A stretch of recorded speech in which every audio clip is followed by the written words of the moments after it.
मदीने की मिट्टी हो चाहे मक्के की मिट्टी, ये सारी मिट्टियां उस मिट्टी को देखेंगे गौर से जिसे खाके शफा कहते हैं। इमाम जाफर सादिक अलैहिस्सलाम ने फरमाया,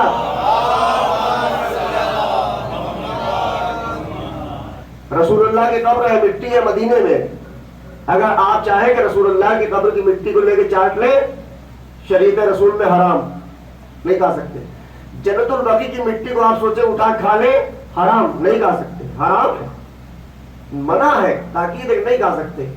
किसी भी इमाम की कब्र की मिट्टी को खाना ममनू है, ताकीद नहीं खा सकते, इल्ला इमाम हुसैन। छठे इमाम ने कहा कि जब तुम्हारा मर्ज बढ़ जाए और कोई से कोई शफा का हिसाब किताब न बैठ रहा हो तो बस वजू करो और एक चुटकी खा के शफा खाओ। ऐसा नहीं हो सकता तुम्हें शफा ना हो। कितने मरीज शफायाब हो जाते हैं। तो अल्लाह ने एक वादा लिया, बात कहीं होना चली जाए, अल्लाह ने औलाद आदम से वादा लिया कि देखो शैतान के पैरोकार ना हो जाना। और शैतान ने कहा हम आग से बने, ये मिट्टी से बना है, हम ज्यादा अफजल है। अल्लाह ने कहा अच्छा, अस्तकबरता इन कुंता मिनल आलीन, तुम किसका मुकाबला कर रहे हो? तुम भी उन बड़ों का मुकाबला कर रहे हो। कुरान में अल्लाह ने इन कुंता मिनल आलीन कह के कह दिया कि कुछ बड़े लोग हैं कि जो तुमसे अफजल है, इनसे अफजल है, उनके ऊपर भी वाजिब नहीं है कि आदम को सजदा करें। और आप तफसीर कुरान जब आप पढ़ेंगे, जो लोग पढ़ते हैं, तो इंशाअल्लाह आपको मिल जाएगा कि आदम के अंदर जब अल्लाह ने अपनी जानिब से रूह डाली और आदम से कहा कि अब जन्नत पे रहो, खाओ पियो और उस तरह के पास नहीं जाना, इस जन्नत पे रहो आराम से। तो अब रिवायत में कि जनाब आदम जन्नत में जैसे ही रूह आई, जिंदा हो गए, जन्नत पे टहल रहे थे कि आदम ने महसूस किया कि मेरे पीछे पीछे भीड़ चल रही है। जनाब आदम ने पलट के देखा तो बहुत सारे हूर गिलमान फरिश्ते सब पीछे पीछे। कहा क्या ड्यूटी लगी, जब तक लगी भाई, अब चाहे फ्रूट खाए चाहे सेब खाए, अल्लाह ने तुमको रखा ही है, पीछे पीछे क्यों चल रहे हो? अल्लाह मजलिसी ने कहा कि जब आदम के पीछे जन्नत में जिंदा होने के बाद फरिश्ते चले, हूरें चली, गिलमान चले, मलक चले, आदम ने कहा पीछा क्यों कर रहे हो, क्या बात है, जब से जान आई है पीछे पीछे। तो फरिश्तों ने कहा भाई हम आपका पीछा नहीं कर रहे हैं, जब से रूह डाली गई है आपकी पेशानी से एक नूर, आपके बदन से खुशबू आती है, उस खुशबू को सुनते चले जा रहे हैं। आदम ने कहा वो खुशबू आले मोहम्मद की खुशबू है, वो पंजतन का नूर है, उसी की जो है ये ताब है कि फरिश्ते हमारे पीछे पीछे चल रहे हैं। तो आदम के अगर जो है मोहम्मद के पसीने के छींटे आ जाए तो मस्जिद मलक हो जाए। यहां पर एक जहन में बात आ रही है कि जो है इस वक्त जो है मामला आया कि सजदा करो, और उनका सजदा नहीं करेंगे, इब्लीस ने कहा हम सजदा नहीं करेंगे। लेकिन बहरहाल इब्लीस था तो इब्लीस, लेकिन फिर भी कुछ लोगों से बेहतर था। उसने कहा हम आदम को सजदा नहीं करेंगे, हम तुझे मानेंगे, हम इसको सजदा नहीं करेंगे। लेकिन इब्लीस ने यह नहीं कहा कि अल्लाह मियां नहीं, आदम को हटाइए, हमको लिटाइए, फरिश्तों से हमको सजदा कराइए, नहीं कहा। क्यों? इब्लीस इतना तो बहरहाल जानता था कि आदम को इनकार तो सजदे से किया जा सकता, लेकिन आदम की जगह नहीं बैठा जा सकता। क्यों? क्योंकि अल्लाह ने कह दिया है कि मैं खलीफा बना रहा हूं। अब अल्लाह जिसे बना रहा है उसकी जगह इब्लीस को इतना तो पता है कि नहीं आया जा सकता है, मगर ये कि बाद नबी कोई जो है उसकी जगह लेना चाहेगा, इनको हटाइए हमको बिठाइए, तो बहरहाल वो इब्लीस से गया गुजरा हो सकता। शैतान भी जानता है कि आदम की जगह वो ले ना पाएंगे, इनकार कर लेंगे।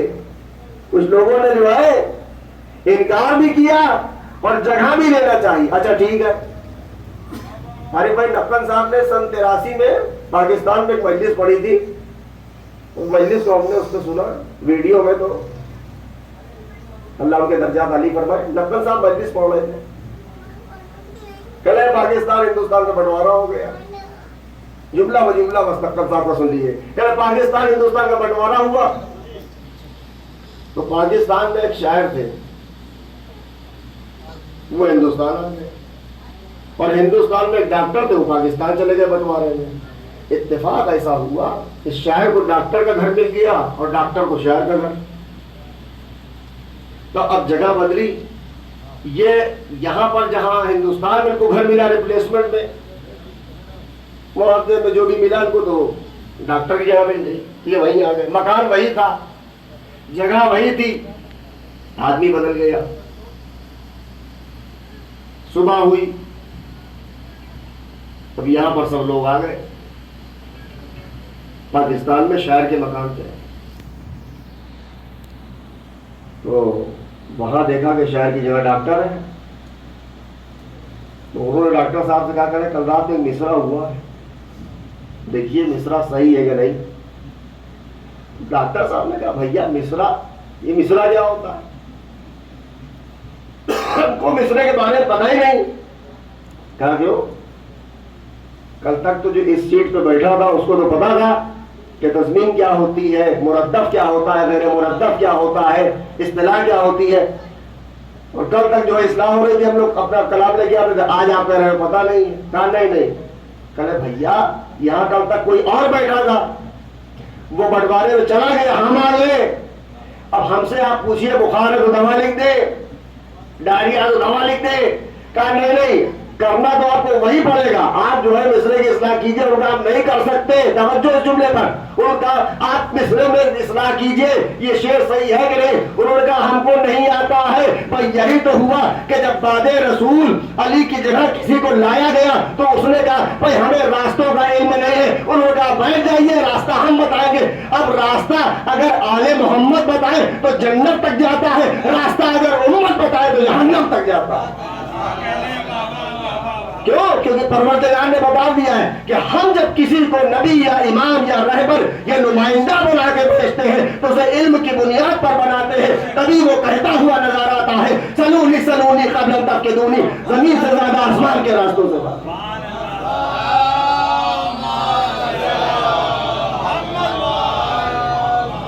तो अल्लाह ने एक वादा लिया, एक अहद लिया, रूहों से लिया। जिस दिन लिया उसे कहते हैं यौम अलस। पाकिस्तान के शायर थे, सोच खान नाम नहीं आ रहा है जहन में, सिद्दे जाफर साहब मरहूम, अल्लाह गरीब रहमत है। तो उन्होंने कहा शेर के ले गए बाजी शब्बीर यौम अलस, ले गए बाजी शब्बीर यौम अलस, अंबिया की जमात खड़ी रह गई। यानी जो कुर्बानी का मामला मेन डिग्री थी वो हुसैन जीत गए, बाकी लोग खड़े रह गए। भाई ये तो वादा अल्लाह ने ले लिया ना सबसे। अलम आहद इलैकुम या बनी आदम अल्ला ताबुदु शैतान इन्नहु लकुम अदुव्वुम मुबीन। ऐ औलादे आदम देख लो आज ही सब मामला तय हो रहा है। शैतान की पैरवी न करना, ईमान की पैरवी करना, इमाम की पैरवी करना, नबी की पैरवी करना। भाई 1400 साल से ज्यादा हो गए, या अगर आदम से लिया जाए तो हजारों साल गुजर गए। अब तो बहुत आसान है समझना कौन है जो इमाम की पैरवी कर रहा है, कौन है जो शैतान की पैरवी कर रहा है। लोग कहते हैं ना हम जन्नत जाएंगे, हम जन्नत जाएंगे। भाई जन्नत इतनी छोटी है, ये ईरान ने बिल्कुल समझा दिया। भाई जन्नत जाने वाले इतने से हैं, जहन्नम जाने वाले इतने से हैं। सब खुदा की हम तो कहते हैं ज़ियारत अपनी जगह, हमारे ईरान का निजाम देखने जाइए, खाली निजाम ईरान देखिए जाके, हम क्या जिंदगी गुजारते हैं। बड़ा मशहूर वाकया है कि तलहा जुबैर, देखिए रिश्ते की बुनियाद पे अल्लाह ने कोई फैसला नहीं रखा। तलहा जुबैर, आपको पता है, मैं तारीखी बात पढ़ने जा रहा हूं। अब्दुल्ला इब्न जुबैर मौलाए कायनात और रसूलुल्लाह का सगा फुफीजात भाई। आपको पता है कि कितना बड़ा मतलब जो है मकाम दिया। जिस वक्त अली ने कहा कि फातिमा की तदफीन रात में होगी, आप लोग जाइए अपने अपने घर, सब चले गए। 6 या 7 लोगों को रोका तालीम में, उसमें से अब्दुल्ला इब्न जुबैर एक आदमी था। उसको पता है कि फातिमा कहां दफन की थी। वो आदमी आया, या अली मुलाकात। अली बोले नहीं, जनाब अम्मार खड़े हुए, क्या बात है? अली से कुछ बातचीत करने आए।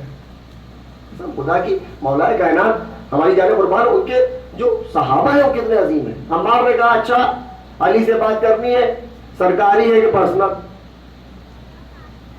सरकारी है कि पर्सनल? नहीं, हम अपनी पर्सनल बात करेंगे। मौलाए कायनात ने कुछ कहा नहीं, बस इशारा किया। इतने हम मिजाज सहाबी थे, एक जनाब बुझाया दूसरा जला लिया। तलहा ने जुबैर से कहा, ये चिराग जलाने बुझाने की क्या हिकायत है, इसमें क्या मामला? कहे तुमने समझा नहीं, अगर सरकारी बात होती तो दारुल हुकूमत का चिराग जलता, ये प्राइवेट बात है, इसकी अपना जलाया। तलहा ने कहा कि अब्बास, जो आदमी चिराग जलाने में इतना कंजूसी करे, इतना मोहताज हो, उससे क्यों तुम बसरा की हुकूमत की तवक्को कर रहे हो? तो तुमको कुछ लंबी तनख्वाह और पैसा, अब अली की हुकूमत आई है, अब अहल के हाथ में आएगी। ये वाकया ज़हन में रखिएगा। मैं एक वाकया और सुना कि आपकी ज़हमत तमाम, ये वाकया सुना कि आपने अली ने अपनी जाती गुफ्तगू के लिए एक नया चिराग जलाया जो अपने पैसे का था, सरकारी बुझा दिया। तेहरान में मैं तो बहुत गया हूं, बहुत गया हूं। रहबर का घर जो था, दामाद स्ट्रीट एक जगह है, वहां पर आपका घर था। तेहरान में शाह अब्दुल अजीम हसनी की ज़ियारत के लिए हम लोग जाते हैं, इमाम हसन के बेटे